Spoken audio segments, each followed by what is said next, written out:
주기도로 기도하심으로 2월 4일 금요일 아침 예배를 하나님 앞에 드립니다. 하늘에 계신 우리 아버지, 아버지의 이름을 거룩하게 하시며 아버지의 나라가 오게 하시며 아버지의 뜻이 하늘에서와 같이 땅에서도 이루어지게 하소서. 오늘 우리에게 일용할 양식을 주시고 우리가 우리에게 잘못한 사람을 용서해 준 것 같이 우리 죄를 용서해 주시고 우리를 시험에 빠지지 않게 하시고 악에서 구하소서. 나라와 권능과 영광이 영원히 아버지의 것입니다. 아멘.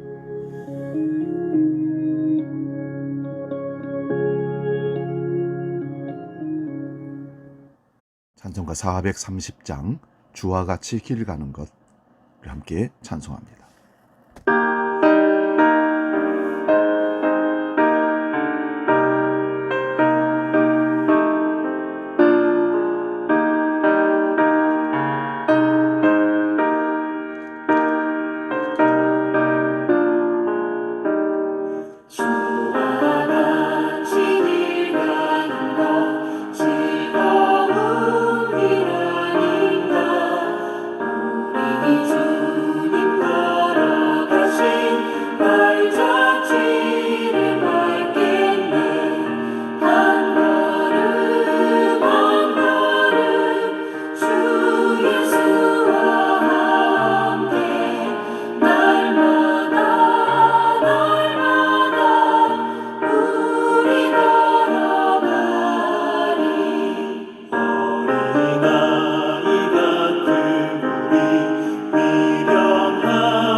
오늘 우리에게 주시는 하나님 말씀은 구약성경 시편 37편 5절에서 8절까지 말씀 봅니다. 구약성경 시편 37편 5절에서 8절 봉독할 때에 살아계신 하나님의 음성을 들을 수 있기 바랍니다. 봉독합니다. 내 길을 여호와께 맡기라. 그를 의지하면 그가 이루시고 내 의를 빛같이 나타내시며 내 공의를 정오의 빛같이 하시리로다. 여호와 앞에 잠잠하고 참고 기다리라. 자기 길이 형통하며 악한 꾀를 이루는 자 때문에 불평하지 말지어다. 분을 그치고 노를 버리며 불평하지 말라. 오히려 악을 만들 뿐이라. 아멘. 오늘 봉독한 말씀으로 어느 길을 따르는가, 이런 제목으로 말씀을 상고하며 은혜를 나눕니다. 어느 길을 따르는가. 이런 말이 있습니다. 속도가 아니라 방향이다. 원하는 방향, 가고자 하는 방향, 목적지가 분명할 때 속도는 빠르든 늦든 그거는 그렇게 중요하지 않습니다. 어느 길을 따르는가? 우리는 어느 방향으로 가는가? 누구를 따라가는가? 목적지를 어떻게 정하고 가는가? 이런 질문이기도 합니다. 방향이 틀리면 아무리 빠르게 간다 할지라도 결코 허망한 세월을 보낼 수밖에 없습니다. 그러나 좀 느리더라도 방향만 정확하다면 그는 목적지에 원하는 곳에 분명하게 도달할 것입니다. 여러분, 진정한 인간의 성공의 길, 이 땅을 살아가는 데 있어서 바른 길은 어디에 있다고 생각하십니까? 그것은 자기의 기대나 꿈대로 살아가는 것이 아니라 하나님의 뜻과 그 은총 안에서 살아가는 데 길이 있습니다. 독일의 유명한 철학자인 임마누엘 칸트는 언제나 자기 자신에게 3가지 질문을 했다고 합니다. 먼저는 나는 무엇을 알고 있는가? 두 번째는 나는 무엇을 행동하고 있는가? 세 번째는 나는 지금 무엇을 희망으로 삼고 살아가는가? 그런 이 3가지 질문을 늘 자기에게 물으면서 그의 삶의 방향을 찾아갔다고 합니다. 그렇다면 오늘 하나님을 믿는 우리는 어느 길로 가야 되겠습니까? 잠언 16장 3절에 보면 우리는 우리의 길을 하나님께 맡겨야 된다라고 말씀합니다. 내 길을 여호와께 맡기라. 그리하면 너희 행사를 여호와께서 이루시리라. 잠언의 말씀에서 솔로몬은 너희 행사를 여호와께 맡기라고 강력하게 권면하고 있습니다. 여호와께 맡기고 살아가는 것이 가장 정당한 태도요, 가장 지혜로운 태도라는 것입니다. 전능하신 하나님께서 우주와 인생을 창조했다는 것을 믿고 그의 길을 찾는 사람은 지혜로운 사람이라고 말할 수 있을 겁니다. 역사의 장난이나 운명의 결과를 믿으면서 하나님의 계획에 대해 무관심하다면 잘못되고 어리석은 인생의 길이 아닐 수가 없습니다. 하나님께 맡긴다는 것은 주도권을 온전히 옮겨드리는 것을 의미합니다. 적당히 맡기는 것이 아닙니다. 완전히 맡겨드리는 겁니다. 마치 어린아이가 부모의 생각을 온전히 믿고 그에게 모든 걸 의존하는 것처럼 하나님의 자녀된 우리가 모든 것을 전능하신 하나님께 맡겨드려야 합니다. 그럴 때 우리에게 평안이 찾아옵니다. 맡겨놓으면 왜 그렇게 마음이 든든한지 모릅니다. 그가 내 길을 알고 나의 가는 곳을 안다고 해서 그에게 내 모든 길을 맡겼더니 너무 편합니다. 실제적으로 내비게이션이라는 것이 차에 달려 있습니다. 예전에는 지도를 가지고 찾았고 사람들에게 물어서 그래서 가늠하면서 방향을 찾아가서 많이 헤매고 고생을 했던 적이 있습니다. 그런데 이제는 차에 타자마자 목적지를 검색을 해서 정해놓으면 거리와 시간까지도 정확하게 기록이 되어서 나타납니다. 그리고는 그 내비게이션이 말하는 대로, 보여주는 대로 따라가면 되는 겁니다. 얼마나 편한지 모릅니다. 둘째는 시편 121편 2절에 우리는 하나님이 우리를 도우시는 분이라는 것을 믿어야 한다고 말씀합니다. 하나님은 우리를 도우시는 분이십니다. 시편 121편에 눈을 들어 산을 보라. 나의 도움이 어디서 올까? 시편 기자가 하나님께 물었습니다. 그때 하나님은 이렇게 말씀합니다. 천지를 지은 나 여호와가 너의 도움이라.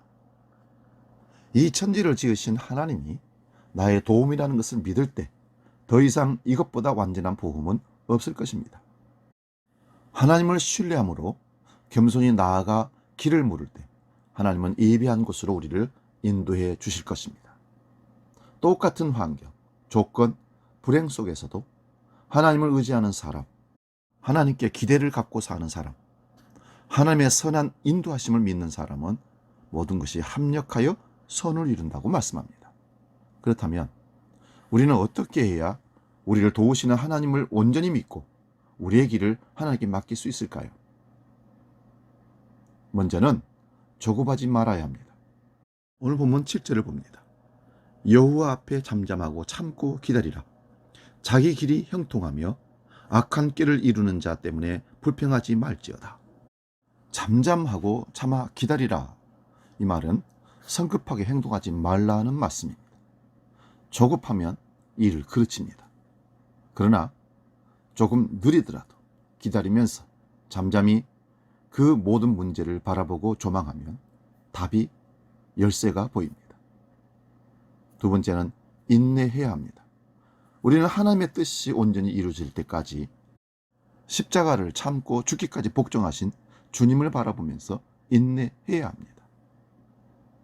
기다린다는 것, 인내한다는 것, 참 힘들고 어렵습니다. 그래서 우리는 매번 실패합니다. 그러나 우리의 결단과 의지로 기다린다는 것은 조급하게 되고 실패할 수밖에 없습니다. 그러나 그 힘마저도 하나님으로부터 공급받아 하나님이 주신 힘으로 인내한다는 것, 그럴 때만 가능합니다. 그것마저도 하나님께 구해야 됩니다. 하나님, 인내하게 해주옵소서. 내 힘으로는 부족하오니 하나님 힘을 주셔서 지혜롭게 인내하게 해주옵소서. 그리고 세 번째는 불평하지 말라 하십니다. 자기 길이 형통하며 악한 꾀를 이루는 자를 인하여 불평하지 말지어다. 사람의 마음에 분을 품고 어떤 일을, 어떤 문제를 맞닥뜨렸을 때 일을 그르칠 수밖에 없습니다. 결코 문제를 풀 수가 없습니다.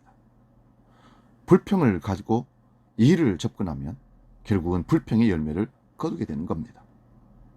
잘하자고 일을 하는 것이고 문제를 잘 풀자고 문제에 다가서는 거 아니겠습니까? 그렇다면 마음의 불평과 분을 내려놓고 신중하게 조급하지 말고 인내하여 그 일을 행하고 그 문제를 풀어 나가는 것입니다. 사랑하는 여러분, 이와 같이 우리의 모든 행사를 하나님께 온전히 맡겨드림으로 큰 복과 평안 가운데 하나님의 뜻을 이루어가는 우리 모두가 될 수 있기를 바랍니다. 8절 말씀 다시 봅니다. 분을 그치고 노를 버리며 불평하지 말라. 오히려 악을 만들 뿐이라. 기억하십시오. 우리가 2월 살아가는 하루하루 분을 품지 말고 불평하지 말고 끝까지 하나님의 뜻에 맡기며 조급하지 말고 인내함으로 일을 해나갈 수 있기를, 그래서 기쁨의 단을 가지고 돌아오는 저와 여러분 되시기를 주의 이름으로 축복합니다. 기도하겠습니다. 하나님 아버지, 우리에게 놓여진 길들이 참 많습니다. 길이라고 다 길이 아니고 우리가 성공하는 길이 따로 있다는 사실을 우리는 오늘 말씀을 통해서 확인했습니다. 하나님, 우리 갈 길을 하나님께 맡겨드리게 하시고 맡겨드릴 뿐만 아니라 인내하고 조급하지 말고 불평하지 말고 감사하면서 하나님의 뜻을 기다리며 따라 나가는 우리 모든 믿음의 지혜로운 사람들 되게 하여 주시옵소서. 방향이 중요하다는 사실을 분명하게 인식하고 속도보다는 방향을 의지하며 하나님께 맡기며 나아가는 우리 모두가 될 수 있도록 성령이 충만케 인도하여 주옵소서. 주와 같이 길 가는 것, 그럴 때 우리는 즐거움으로 찬송할 수 있을 줄로 믿습니다. 이제는 우리의 길이요 진리요 생명이신 주 예수 그리스도의 은혜와 아버지의 크신 사랑과 성령님의 감동, 교제, 역사 충만케 하심이 바른 길을 선택하여 생명의 길로, 의로운 길로, 성공의 길로 가기로 작정하고 나아가는 모든 믿음의 사람들 머리 위에 이제로 영원히 함께 하시기를 간절히 축원하옵나이다. 아멘.